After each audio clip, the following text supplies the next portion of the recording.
Hello friends, नमस्ते। मैं doctor Mahesh कुदरे आपका स्वागत करता हूं मेरे यूट्यूब चैनल पे। Doctor Mahesh कुदरे, yours friendly doctor. आज का हमारा टॉपिक है 7 national safety goals. Each and every hospitals में हमारे 7 नेशनल सेफ्टी गोल्स, इसके बारे में आज हम विस्तार से जानेंगे। आखिरी तक आप ये वीडियो जरूर देखिए। धन्यवाद। Good morning friends. आज हम देखेंगे 7 national safety goals. National safety goals क्या है, इसकी जानकारी आज हम लेंगे। तो फर्स्ट है the improve accuracy of patient identification, यानी हॉस्पिटल में पेशेंट एडमिट होने के बाद पेशेंट को प्रॉपर आइडेंटिफाई करना जरूरी है। अगर प्रॉपर पेशेंट आइडेंटिफाई होके वार्ड में शिफ्ट नहीं हो रहा या आईसीयू से वार्ड में शिफ्ट हो रहा है, वार्ड से आईसीयू में शिफ्ट हो रहा है, उसके साथ उसका आइडेंटिफिकेशन जाना चाहिए। उसके लिए आपके क्या क्या यूज होता है, यूएचआईडी नंबर, आईपीडी नंबर रहेगा, वो प्रॉपर होना चाहिए। अगर आपके हॉस्पिटल में बैंड है, आइडेंटिफिकेशन बैंड, और ये पेशेंट डेटा, ये सब प्रॉपर पेशेंट के साथ जाना चाहिए। अगर गलती से आइडेंटिफाई पेशेंट नहीं हुआ और उसके साइड का पेशेंट अगर शिफ्ट हुआ तो क्या क्या हो सकता है, उसकी वजह से बहुत सारी चीज़ें पेशेंट के लिए हार्मफुल हो सकती है। मेडिकेशन एरर हो सकता है, डायग्नोस्टिक एरर हो सकता है, और इससे पेशेंट के जान को खतरा भी हो सकता है। So this is a very important safety goals कि हॉस्पिटल में पेशेंट आइडेंटिफाई होना बहुत जरूरी है। अभी कोविड चालू है, तो Covid patient and non Covid patient, तो उसका आइडेंटिफिकेशन यानी डिजीज वाइज आइडेंटिफिकेशन भी बहुत जरूरी है। वो डिजीज का पेशेंट उस कैटेगरी में या जहाँ पे आपका सेग्रीगेशन किया है उस सेग्रीगेशन में वो पेशेंट जाना चाहिए। ठीक है। नेक्स्ट सेफ्टी गोल है improve staff communication. This is very important. बहुत सारी जगह देखा जाता है कि आपस में नर्सिंग स्टाफ हो या हाउसकीपिंग स्टाफ हो या अदर स्टाफ, प्रॉपर कम्युनिकेशन नहीं किया जाता। प्रॉपर और देनी चाहिए, जो हमने लास्ट टाइम देखा था। Return patient to patient over होना बहुत जरूरी है। इसमें आपका ओवर देने में जो कम्युनिकेशन है दैट इज वेरी इंपॉर्टेंट। तो पेशेंट टू पेशेंट अगर आप कम्युनिकेट करते हो, ओवर देते हो, तो उससे बहुत सारी चीज़ें क्लियर होती है। इसके अलावा हाउसकीपिंग स्टाफ हो, उन्होंने भी प्रॉपर कम्युनिकेशन करना चाहिए ओवर चेंज होते समय। इसके अलावा जब पेशेंट एडमिट होता है, आप वैल्यूएबल्स रिलेटिव्स को देते हो, तो नर्सिंग स्टाफ और हाउसकीपिंग स्टाफ, उनमें प्रॉपर कम्युनिकेशन होना चाहिए। अगर प्रॉपर कम्युनिकेशन नहीं होता और वो रिलेटिव्स को बात प्रॉपर आप नहीं बताते, तो हो सकता है कि कल कुछ इंसिडेंट्स आपके यहाँ पे हो। इसके अलावा रिसेप्शन स्टाफ है, आरएमओज है, बायोमेडिकल इंजीनियर्स है, इनका जो कम्युनिकेशन है, उनके जो इंचार्जेस है, डॉक्टर्स है, डायरेक्टर्स है, अगर ये कम्युनिकेशन इम्प्रॉपर हो, मिसलीडिंग हो, हाँ, या फिर ऊंची आवाज में बात कर रहे हो और पेशेंट के सामने आपका कुछ आपस में मतभेद है और आप झगड़ा कर रहे हो, तो this is give a wrong impression of your hospitals.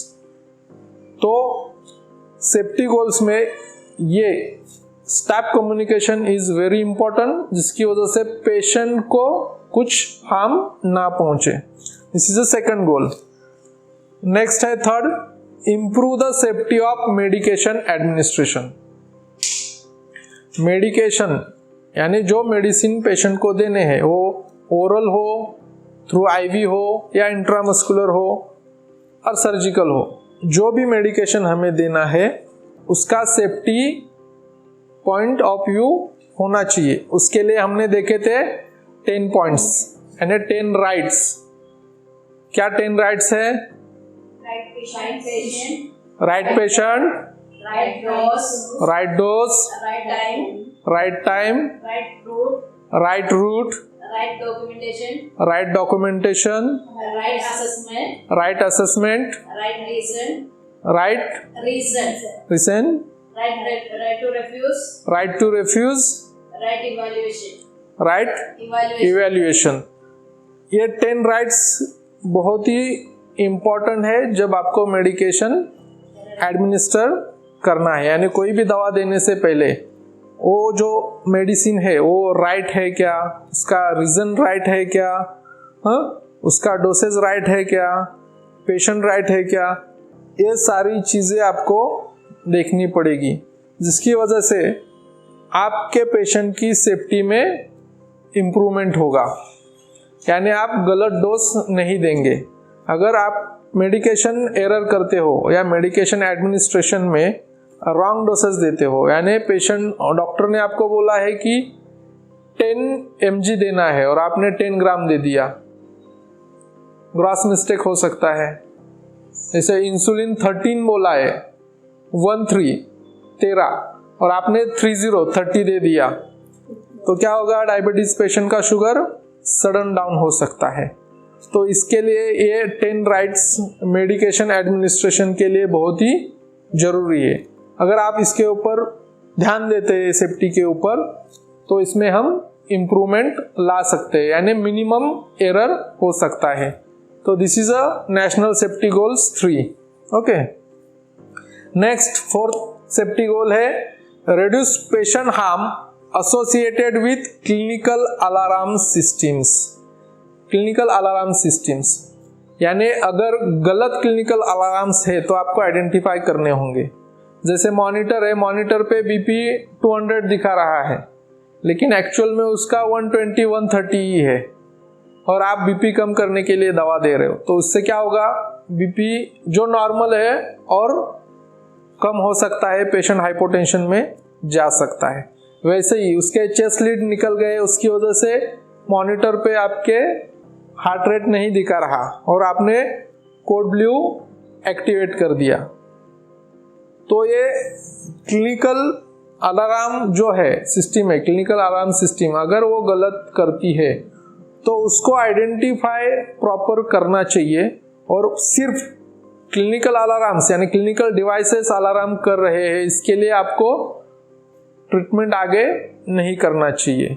अगर आपने ऐसा किया तो उसके रिलेटेड पेशेंट को हार्म हो सकता है। तो ये पेशेंट का हार्म रोकने के लिए हमेशा आपके डिवाइसेस का AMC होना चाहिए, वो प्रॉपर उनका कैलिब्रेशन होना चाहिए। और आपको अगर कोई डाउट है तो कोई भी इम्पोर्टेंट ड्रग देने से पहले या इम्पोर्टेंट डिसीजन लेने से पहले आपको क्रॉस चेक मैन्युअली करना चाहिए और डॉक्टर से भी प्रॉपर कंसल्ट करना चाहिए। ओके,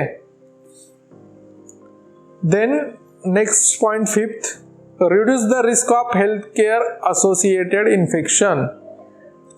यानी हेल्थ केयर एसोसिएटेड इन्फेक्शन क्या हो सकते हैं इसमें, कोई कम्युनिकेबल डिसीज का पेशेंट है,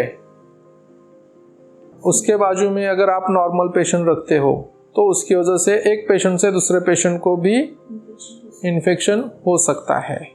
बराबर, आपका सरफेस डिसइंफेक्शन प्रॉपर नहीं है, इसकी वजह से भी बहुत सारे डिजीज नॉर्मल पेशेंट को ट्रांसफर हो सकते हैं। अगर आप ओपन कॉक्स का पेशेंट रखे हो आईसीयू में, उसके बाजू में नियर बाय बहुत ही नज़दीक अगर दूसरा पेशेंट रखते हो तो हो सकता है कि वो डिजीज उसको ट्रांसफर हो। Even though health care associated infection में आपके बेड सोर्स है, यानी अगर प्रॉपर आपने हाउसकीपिंग स्टाफ ने प्रॉपर पोजीशनिंग नहीं दिया, air bed air mattress use नहीं किया, तो क्या हो सकता है, बेड सोर हो सकते हैं। यानी ये जो डिजीज हुआ उनको, वो हॉस्पिटल में आने के बाद हॉस्पिटल की वजह से जो इन्फेक्शन होते हैं, वो डिजीज होते हैं, उसको क्या कहेंगे हम, हेल्थ केयर एसोसिएटेड इन्फेक्शंस। आपने पीपीई किट नहीं पहना, निडल स्टिक इंजरी हो गई आपको, और अनफॉर्चुनेटली वो पेशेंट को कोई डिजीज है जैसे HIV हो, हाँ, तो हो सकता है वो डिजीज आपको भी ट्रांसफर हो या फिर कोई और पेशेंट को भी ट्रांसफर हो सकता है। तो ये जो एसोसिएटेड इन्फेक्शंस है वो प्रॉपर आइडेंटिफाई करना है और उसके लिए जो सेफ्टी मेजर्स है वो सेफ्टी मेजर्स आपको प्रॉपरली फॉलो करना है। Okay, this is a 5th national safety goals. Now we'll move towards 6th national safety goals. इसमें है better identify patient safety risk in the hospital.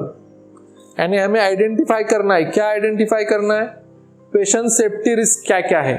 यानी पेशेंट सेफ्टी के लिए हॉस्पिटल में कुछ नॉर्म्स है, वो नॉर्म्स प्रॉपर है कि नहीं आपके हॉस्पिटल में, वो आपको आइडेंटिफाई करना है और उसको क्लियर करना है।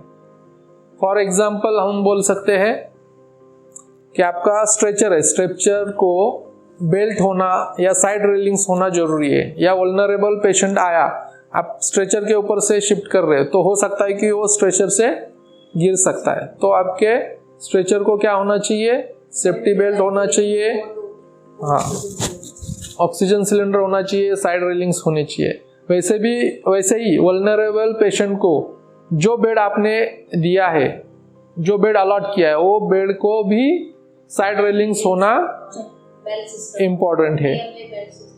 आपके बिल्डिंग में हॉस्पिटल के फायर एक्सटिंग्विशर होने उतने ही जरूरी है पेशेंट सेफ्टी के लिए। अगर आपके हॉस्पिटल में गलती से या अनफॉर्चुनेटली अगर कोई आग लगती है और आपके इधर फायर एक्सटिंग्विशर नहीं है तो क्या हो सकता है, कोई बड़ा हादसा हो सकता है जिसमें पेशेंट्स और आपके स्टाफ को भी हार्म हो सकता है।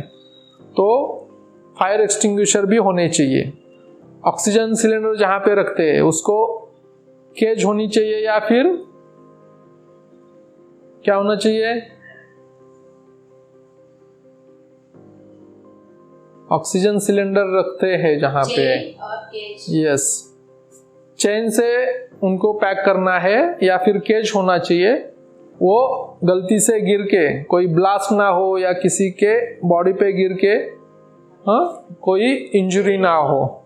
तो ये सारी रिस्क है जो हॉस्पिटल में हो सकती है, जो पेशेंट के लिए हार्मफुल है।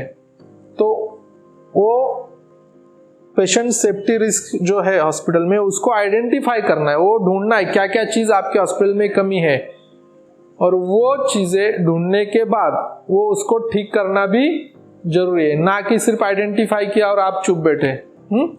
तो वो सारी चीज़ें को आइडेंटिफाई करना है और अकॉर्डिंगली आपको वो सॉल्व करना है। Then 7th and last national safety goals, better prevent surgical mistakes. बहुत सारे हॉस्पिटल्स में बहुत ही अच्छे सर्जिकल सिस्टम रहती है, यानी पेशेंट प्रॉपर कैसे लेना है, उसका जो पार्ट है राइट और लेफ्ट उसका आइडेंटिफाई करना है, उसको मार्क करना है। ये सारे सेफ्टी प्रिकॉशंस हॉस्पिटल में लेने चाहिए। लेकिन गलती से ऐसी चीज़ें हुई है इसके पहले कि राइट फुट का सर्जरी करना है और गलती से लेफ्ट फुट का हुआ है, तो ये ग्रॉस सर्जिकल मिस्टेक हुआ है। तो इसमें सर्जिकल पेशेंट आइडेंटिफाई करना है, उसका UHID क्रॉस चेक करना है, उसका सर्जिकल के लिए ब्लड ग्रुप जो है वो आपने क्रॉस चेक किया होना चाहिए, ब्लड बैग आपको अरेंज करना होगा, आपको सर्जिकल साइट आइडेंटिफाई या मार्क करना होगा, ठीक है। तो अगर आप ये सारी चीज़ें नहीं करते हो तो गलती से हो सकता है, यानी एक दिन में आपके हॉस्पिटल में 4 सर्जरी है और हो सकता है कि किसी पेशेंट को अगर आपने आइडेंटिफाई नहीं किया तो गलत सर्जरी हो सकती है, ठीक है। तो सर्जिकल मिस्टेक आपको नहीं करनी है, उसको प्रिवेंट करना है। उसके लिए जो भी आपके SOPs है सर्जरी डिपार्टमेंट के वो प्रॉपर होने चाहिए। तो ये सारे 7 इम्पोर्टेंट नेशनल सेफ्टी गोल्स हैं, वो ईच एंड एवरी हॉस्पिटल्स ने फॉलो करने चाहिए और हॉस्पिटल के इसमें इम्प्रूवमेंट होना जरूरी है। जी फ्रेंड्स, आज इस वीडियो में हमने देखे 7 नेशनल सेफ्टी गोल्स क्या होते हैं और इसमें क्या फॉलो करना चाहिए। और इसके बाद हम फिर से मिलेंगे नए टॉपिक के साथ आने वाले वीडियो में 10 सेफ्टी टिप्स। हॉस्पिटल में ऐसे कौन से 10 सेफ्टी टिप्स है जो आपको फॉलो करने हैं, ये हम देखेंगे नेक्स्ट वीडियो में। तो वो वीडियो देखने के लिए आप मेरे चैनल को सब्सक्राइब कीजिएगा, लाइक और कमेंट करना मत भूलिएगा। Thank you.